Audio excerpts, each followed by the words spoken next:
Once upon a time there was a woman who kept seeing in her dreams a floating figure of herself at Hazrat Nizamuddin Dargah in Delhi. She dreamt of a Sufi who spun in the mosque, arms open, the air alive with prayer. Or perhaps they were always the same person, separated only by time, by memory, by stories we tell to make sense of ourselves. There she walks through the broken corridors, carrying a feather like a question. What turns absence into presence? The echo of your own footsteps, the weight of a secret, the way light falls on marble. Amir Khusro at the age of 16 thus approached Nizamuddin at his doorsteps, reciting, "You are such a king that when a pigeon perches on top of your palace it becomes a falcon. A poor and distressed person stands on your threshold. Is he permitted to go in or should he return?"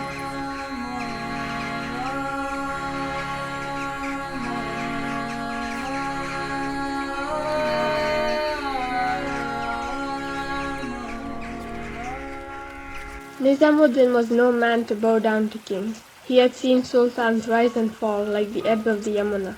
Much like other sultans before him, Ghiyasuddin was jealous of Nizamuddin Aulia's popularity, which he saw as a threat. When the sultan ordered for a complete pause on all waterways to Delhi, the citizens were distraught. Without a drop of water for days, they went to the man who had provided for them since the beginning, and Nizamuddin Aulia, forever compassionate, began to build a Baoli, a stepwell. Obsessed with building his new capital, Tughlaqabad, Ghiyasuddin ordered all laborers to exclusively work on the fort, and even those who were working on Nizamuddin Aulia's Baoli were asked to abandon their work for the saint. But they continued to work for Nizamuddin in the night. Furious on hearing this, the emperor stopped sale and use of oil so that their work could not continue. It is said that Nizamuddin asked his disciples to light the lamp with water, and as the lamp glowed miraculously, the stepwell was completed in a record 7 days. Then prophetically, Nizamuddin cursed the emperor that his new city will either be deserted or occupied by herdsmen, and that is what happened. Today, Tughlaqs have gone. Tughlaqabad is a crumbled and imploded image of its former glory, and only Nizamuddin Aulia lives on.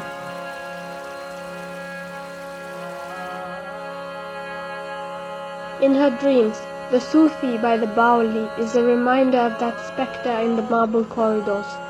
In present-day Delhi, which is distraught in the same struggles of religion, the Baoli, caught between restoration and ruin, is a mirror for the city's own struggles to find water in a time of drought.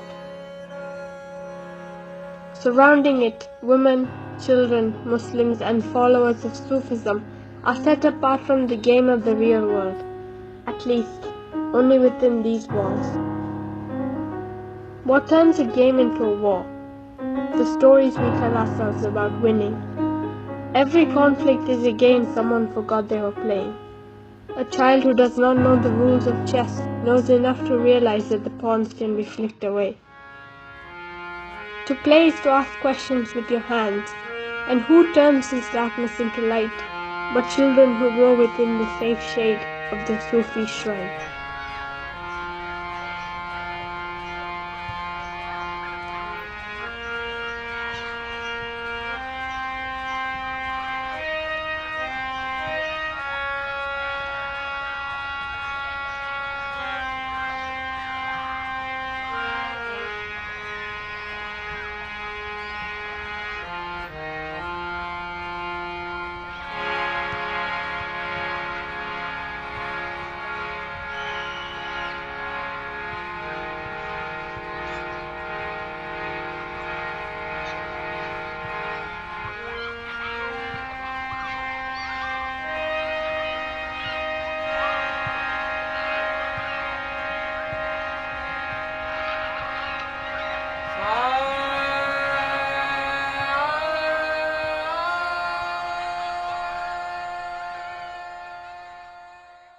Like Amir Khusro, Hazrat Nizamuddin's favorite poet and disciple once wrote, "To the victim of divine love, there is no other remedy than meeting his beloved."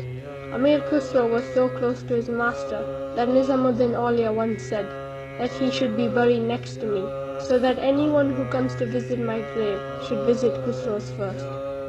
The young Khusro would present each of his poems to Nizamuddin. One day he told him to compose poems in style of Ishqanis, love poetry, and that became the shairis composed in Nizam's name that Khusro is most famously known for. Nizamuddin then had proclaimed, "Khusro is the keeper of my secrets. I shall not set foot in paradise without him."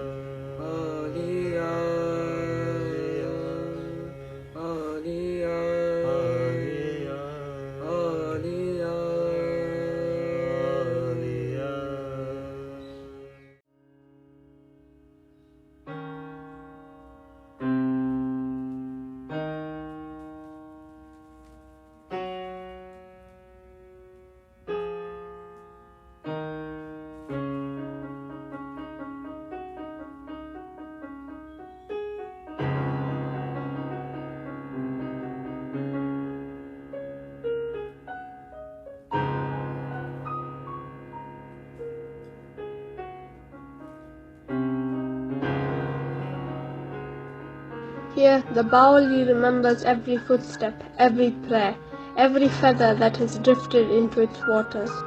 The Sufi stands at the threshold, holding the past lightly, letting it tremble in his hand. The architecture holds him, as it has held so many before, not as a relic, but as a living story, a question asked in stone and shadow.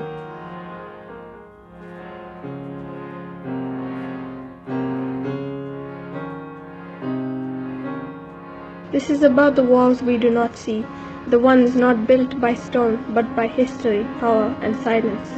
In a city shaped by centuries of such lines, two figures unknowingly trace their edges.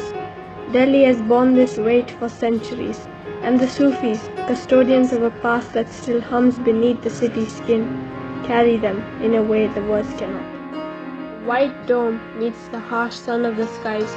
The marriage of heaven and earth is possibly within this Dargah, where the Baoli is like a woman, nurturing, ever providing, a giver of solace to the troubled millions that take comfort in the motherly forms of Hazrat Nizamuddin's Dargah.